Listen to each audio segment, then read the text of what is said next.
OP09 Blue Donquixote Doflamingo, so-called best deck in format. Very complex but rewarding leader to pilot. Let's learn why and how to play it. Blue Doflamingo is a monocolor leader with 5 life that allows you to cheat out 4 cost or less character with the 7 Warlords of the Sea type. The best tempo deck in the game, utilizing early board swarm and bounce or bottom deck effects of blue color. On top of that, Doflamingo can be built in many different ways, allowing skill expression of the pilot. This is the deck list I will use for this guide. I recommend starting with it and then adjusting the card choices to your taste and needs of your local meta. Even though Dofi is quite flexible to build, do not cut any of these cards. They are the core of the deck and crucial to carry our game plan and win condition. Let me explain why they are so important. Please note, all 4 of these characters are 4 cost with the 7 Warlords of the Sea type and can be cheated out with Doflamingo leader's effect. Starting off with Jimbe. Players joke that this is the true leader of the deck. 4 cost, 5000 power character with a simple on-play effect that allows you to play another 4 cost Warlord from hand. As early as turn 2, you can have 2 4 cost characters on board staring at your opponent. Later in the game, if you lose the board, you can rebuild it effortlessly with the help of this humble fishman. Second core card is Edward Weevil. Simple card design yet full of value. For cost 6000 power character is already very good, but on top of that, Weevil refounds himself by drawing a card. Pure value. We can play him with Doflamingo leader's effect or through Jimbe on play to dominate the board early without losing any hand cards. Third core card is Trafalgar Law from starter deck 17. For cost 5000 power character with on-play effect that can single-handedly carry you the games. If you return one of your own characters to hand, you can bounce any character with a cost 4 or less to the owner's hand. Important to note is that Law can bounce himself to pay for an effect. Also pay attention that you can bounce any character. It means that if you want, you can bring 2 of your own characters back to hand. Especially useful when you need 2k counter or powerful on-play effect back in hand to replay it. So you either guarantee a lot of tempo by bouncing opponent's 4 cost character, or you get a lot of value by bouncing your own characters while developing a 5k body on board. Fourth core card is Boa Hancock from starter deck 17. Another powerful 4 cost 6000 power character. This card is custom made for Dofi. Not only strong stat line but also blocker that can help us defend our 5k power characters. Additionally, on play effect that allows us to check and sort top 3 cards of the deck on top or bottom. But that's not all. Lastly, we can attach one rested Dawn to our leader or warlord character. Definition of utility. The best card to see going second. Let me show you why. So the most basic combo with Boa Hancock is on 6 Dawn, so your third turn going second. What you want to do is to play Boa Hancock for 4 Dawn, use the on-play effect of Boa to check the top 3 cards and set them up for your leader's effect, or put them at the bottom if they don't fit your needs. Afterwards, you attach one rested Dawn to your leader. And look, we created the situation where we still have 2 Dawn, so we can attach another one, swing with our leader, activate the effect for remaining Dawn, and play the card from the top rested. It gets even more crazy if you have Jimbe in hand or stack in your deck. Because of that, you will end up with 4 characters on board. Let me show you. So you play your Jimbe for 4 Dawn, Jimbe brings Boa, do the Boa effect, afterwards attach the Dawn, attach the remaining Dawn and pay for the leader's effect, and if it's Jimbe, then you play Jimbe rested and another Warlord from hand standing. So in result, instant board 4 characters on your 6 Dawn turn and only 1 rested. Okay, we know the core and strongest targets for leader's effect. Now let's take a look how do we make sure to hit them every time. We play a lot of cards for consistency, starting off with Perona, staple of Blue Doflamingo deck since day 1. Amazing fixer that allows us to stack top 5 cards either on top or bottom of the deck. This enables 2 guaranteed leader's effect activations. Let me show you how to stack with Perona. Okay, so we are starting the game, we have 1 Dawn, we play our Perona turn 1 and we want to prepare our stack for the leader's effect in the next turn. So as you can see, I have 5 targets. So what is important to understand, the first card you will draw then you will play the effect, then draw, play the effect, and the last draw. So those two cards are the most important unless you play other draw effects. So in this case, what I would do, probably place the Jinbe as the first character to be played, then draw the 2k counter, and then low maybe to bounce something, or swap them depending on the opponent that we play. The other thing that we can also consider is putting Perona as the last card for the draw and place Mihawk to draw a 2k to defend our board. Then in result, next turn on Freedom we will draw Mihawk, play the Jinbe from our leader's effect, rest it, then another turn we will draw Crocodile for another 2k counter, then play rested low from the leader's effect, maybe to bounce something from the board, and the last draw will be Perona to fix another 5 cards. So in result, we will put the cards like that.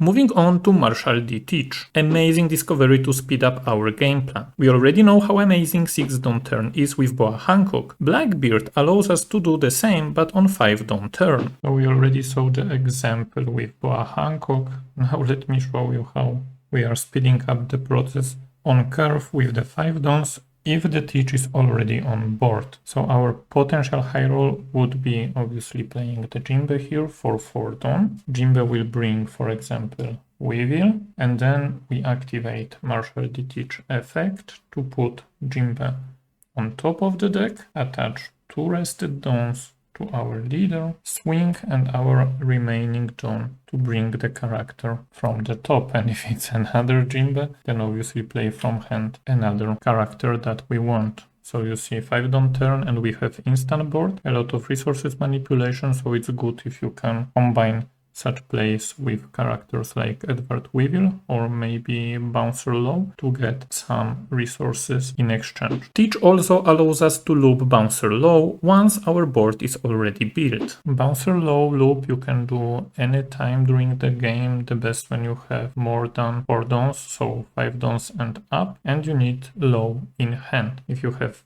Teach on board, it's even better, because let's say we are at 10 Dawn turn and opponent has 3 characters to be removed. Then for 4 Dawn you can play the low, bounce the low back, bounce the target from opponent's board, play him again for 4 Dawn, bounce again, and then lastly you can use Marshall D. Teach effect to place him on top, attach 2 rested Dawns to the leader, maybe attach 1 more if it's 10 Dawn turn, swing, pay and bounce again. And this is really useful if your board is already built and you only want to disrupt the tempo of the opponent, and also very popular loop in the mirror matches. Another amazing turn we can do with Teach is Jozu plus Leader's effect on 7 Dawn. This is another very cool playline that you can do if you have Teach on board and maybe some good target to bounce like Perona or any searcher, and we need to be at 7 Dawn. If we are at 7 Dawn, it means our opponent played the character that is 6 cost or less, and here comes the Jozu. We play him for 6, bounce for example Perona to hand,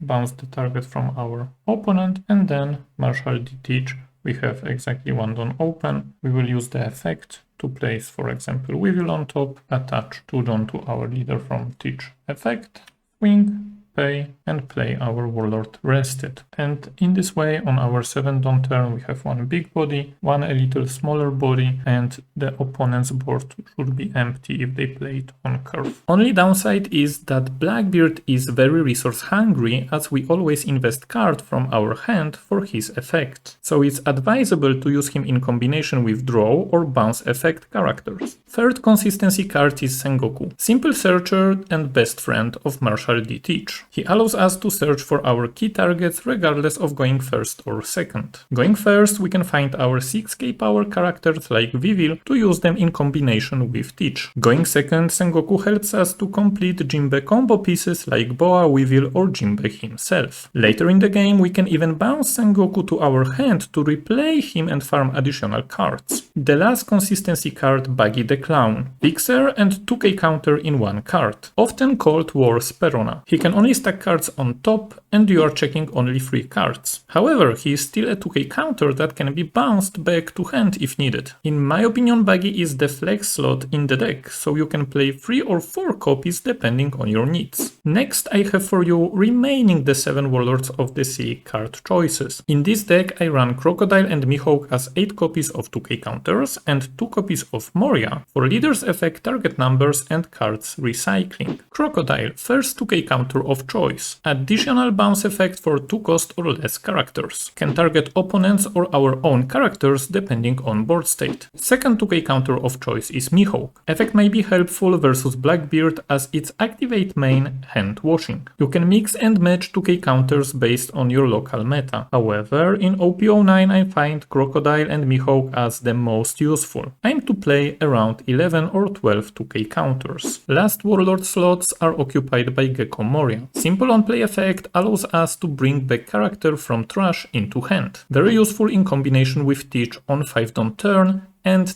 10 on turns with Boa. Let me show you. So first scenario, let's say I played the usual Marshall D-Teach into Jimbe Weevil combo on my 3 on turn, and let's say my opponent had no play, so they jammed Jimbe for 9k. Obviously I cannot defend it, and then we move to my 5 on turn with the current board state. So something cool that I can do with Gecko Moria to waste my opponent efforts and actually make the advantage out of it is play Gecko Moria for Don and bring back Jimbe to hand. And now I have exactly 1 Don, so I activate the Teach to plant my Jimbe back into the deck, attach to rest it, swing, play the Jimbe, play another card from hand. And in this magical way, efforts of our opponent are wasted because we bring the value back with simple card that Gecko Moria is. But let's say we lose our board, we don't have anything interesting to play, already low hand cards. We can do some rebuilding with Gecko Moria if we have Boa Hancock available. So we play the Moria for 4 Don, bring back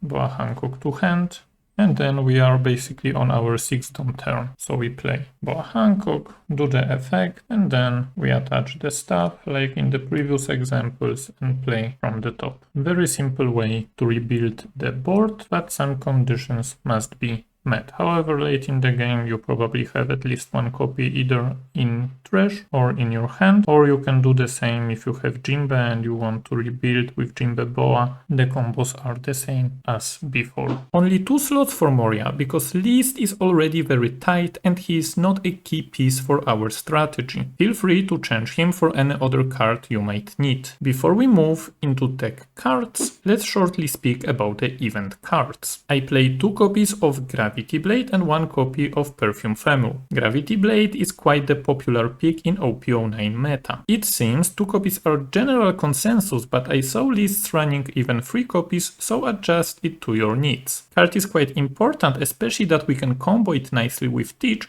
or our leader's effect on later turns. It's very useful in mirrors to answer opponent's Jozu. Versus bad matchups like BY Luffy or Bonnie, we can answer their double 5 cost development with 1 card getting a lot of tempo back. In good matchups it might feel like win more card, but it's always nice to bottom deck Blackbeard's pieces to prevent card draw from KO, or target Kaya cards played by Nami to play around Snake Dance. Overall, range of 2 6 cost or less characters should come up a lot in OP09, even versus less popular matchups. And the trigger is nice cherry on top. Another event card is Perfume Femur. Most of the time I see lists running 1 or 2 copies. Some players cut it from the list to create more space for other cards, and good players play around Femur by default. However, I still think you should play at least 1. It's a nice alternate win condition that you can play towards. Even if it's just a 1 copy, it should be relatively easy to find it with amount of deck stacking that we do with our fixers and direct search with Sengoku because of Warlord type. Lastly, let's speak about deck choices. 3 copies of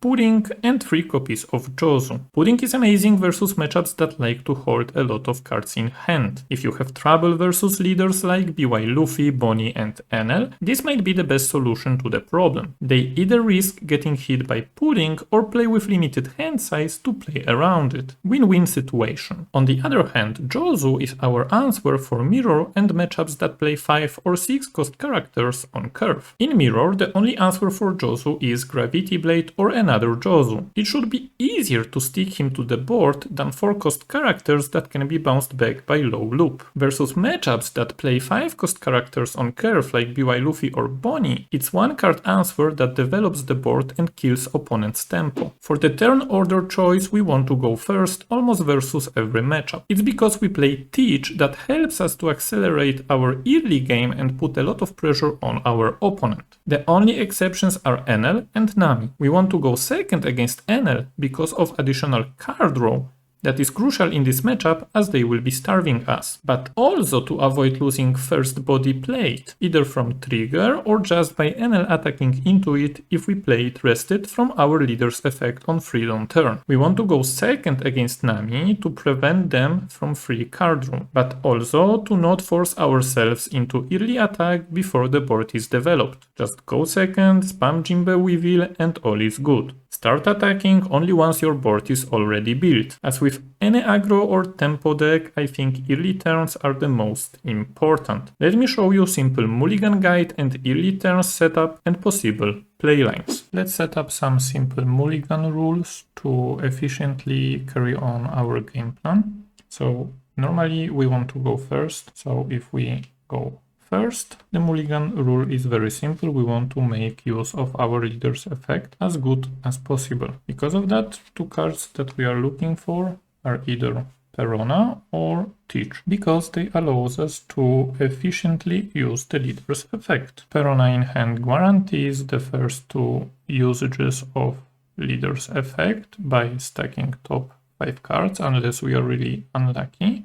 However, if we have Marshall D. Teach in hand, it's great to have either early targets for him, like Weevil, or Sengoku to search for the targets for the Teach on our first turn. And this is really important that we want to aim to play early rested 6000 power characters. So it doesn't matter if you stack with Perona or you put the character with Teach. The character that is coming into play rested most optimally should be 6000 power, because it will be harder for the opponent to attack into them, especially the decks that play on curve. They will always swing 5000 power, so they will swing into our life, giving us the resources. So the simple turn progression going first will be either to play Perona to stack the leader's effect, or if we have Marshall D. Teach in hand, we can start searching with Sengoku. In this way, regardless if we play Perona or Sengoku, we also have a good target later in the game for Bouncer Low to bring it back to hand. On freedom turn, very simple, regardless if we have Teach in hand or not, we want to attach to Dawn and swing, activating the leader's effect, bringing optimally rested 6000 power character. In this situation it's Weevil. The same can be done, like I said, with Teach, but then the Weevil will be from our hand. So keep in mind that in this way we might get out of resources very fast. So Weevil is the best because he draws us a card and is the really hard body to remove. If we have Teach on board, our 5 Dawn turn should be really straightforward, depending on the hand of course, but some really optimal play we can do is just play any 4 cost from hand and then using the Teach effect, attach to Dawn and place any target on top and swing and develop 2 bodies at once at the board. Even better if we can include Jinbe. Again, please remember Marshall D. Teach is really resource hungry, so the best to play the 6000 power characters rested and include some kind of draw power. Obviously there are many different scenarios, but another common spot that you can have on 5 Dawn turn is when your opponent is playing on curve. If they played 4 cost character and swing 5, then most likely your 6000 power character survived. But let's say we don't have Teach, so we need our stack to be already prepared with Perona. Then we can do something very simple. if our opponent played 4-cost character, we can just normally use the leader's effect from Doflamingo and play Bouncer Low from the top of our deck if we stacked previously with Perona. And then depending if we need Perona back in hand or if we want to protect the low, we bounce either of them and the 4-cost that your opponent played. In this way, if this is something really annoying, like maybe Lucky Roo from the Shanks deck, then you really take out a lot of tempo out of them. And then you still have 2 dons remaining, so 7k swing, then another 8k swing, so your opponent really needs to defend a lot here. And they need to defend because if they take every hit, then they are risking the pudding. Then on your 7-don turn, what is really important to have 4-cost character in hand and also stacked the deck for the leader's effect. Because a very simple turn that you can do if you don't have Marshall D. Teach on board is just play the 4-cost from hand and swing with your leader for another 4-cost from the top of the deck. And in this way we developed 2 big bodies, preferably as always 6000 power characters that are easier to defend, and we created a lot of tempo.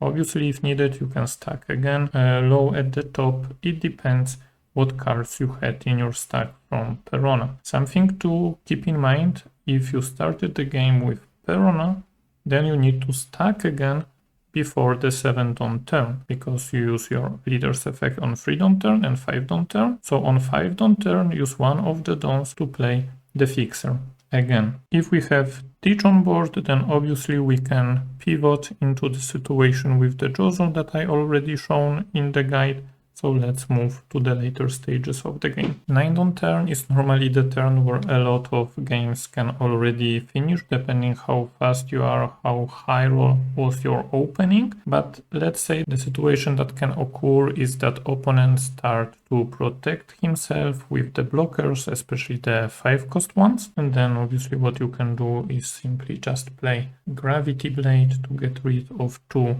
6-cost or less characters, and then you still have 2 dons to attach to your characters, your leader, swing your opponent, or maybe even go for lethal. It's even better if you have Teach on board, obviously, because then with Teach effect you stack the deck yourself, attach the 2, swing, use leader's effect to still develop the board, but also 1 don left to attach to anything. And normally those are the turns when you can start thinking about using the Gravity Blade, either 9-don turn or later 10-don turn. Earlier in the game, 7-don might be too high don investment. Most of the time it's better to just attach the don to your characters. So also if your board is full, always calculate. If there is only one blocker, don't waste the Gravity Blade on the blocker. Just attach the don accordingly to your characters, do some 7k swings and so on, magic numbers, and pressure the opponent's life. Going second is also really simple for the mulligan and following the game plan. You can always utilize the Teach like you did in the going first guide. The difference will be that you will always have 1 don up to attach to your characters, or maybe play searchers or fixers from hand. But the traditional mulligan for going second are your 4 big characters, Jimbe and friends. The more Jimbe, Boa and Weevil you draw or open in the mulligan, the better. And obviously because we want as many targets for Jimbe or find Jimbe as fast as possible, also the Sengoku, our searcher. And the game progression is very, very simple. First turn you want to play Sengoku to search. Later after Sengoku maybe even play Perona or any other 1-cost, but one Sengoku is completely fine to find the pieces of the Jimbe. And then 4-don turn we want to start swarming the board, so most of the time if we don't have Teach we will go traditional 5, play the Jimbe, and please keep 1 Boa in hand for your 6-don turn. Here the target to play would be optimally Weevil to get the draw. And also something to note, because we have only 4 dons, this traditional play might be too slow against Doflamingo Mirror. In Doflamingo Mirror would be better to have Teach on board to attach the don cards into our leader and swing the first rested body that they played, but it's a little bit more advanced. For the traditional gameplay, just play Jinbe into any 4-cost 6000 power character and we are good to go. And on the next turn, if your opponent didn't have any removal effects, your characters should stick on board, and here is the moment that we do our boa combo and also attack with the characters. So in total we will have 5, 6 and 7k attack plus something from the top if it was stacked. By doing simple boa combo, if we have Jinbe, it's even better because then we will have another body on board. So really good board development going second, however in some matchups it might be a little bit too slow. Later down progression heavily depends on your opponent playstyle, on the deck that you are playing against and so on, but something worth noting: if you have Martiality Teach on board and you are at 8 on turn, you might need to use emergency button for any reason or get rid of some blockers or maybe characters on curve, especially against BY Luffy and Bonnie, and then you can use your 7 Dawn to play Gravity Blade and you still have 1 Dawn left to combo with Martiality Teach. You can stack whatever on top you need, attach to the leader, swing and play the body. So again, strong tempo turn, remove 2 bodies and develop 1 body of your own, but this is not so often. Normally 8 Dawn turn we will either attach Dawn to our characters and push for the win or board control, or we will just opt to normal development to rebuild the board if it was cleared by our opponent. But just keep in mind that 8 Dawn Gravity plus Teach allows us to regain some tempo if needed, but not so popular because normally you should be able to at least defend a couple of 6000 characters. Lastly, I would like to give you some small tips when to use pudding. Most often magic number is 8 cards in your opponent's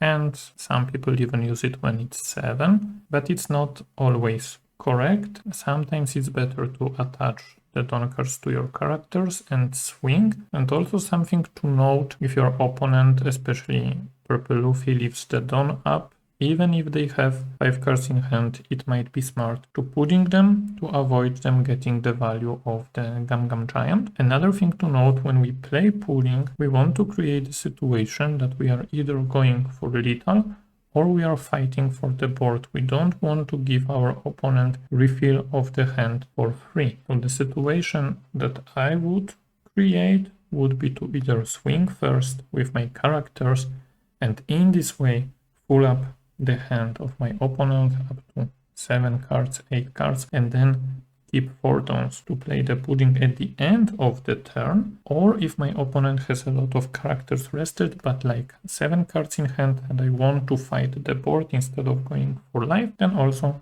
might be okay to play the pudding. But important is, don't tunnel vision into pudding just because your opponent has a lot of cards in hand.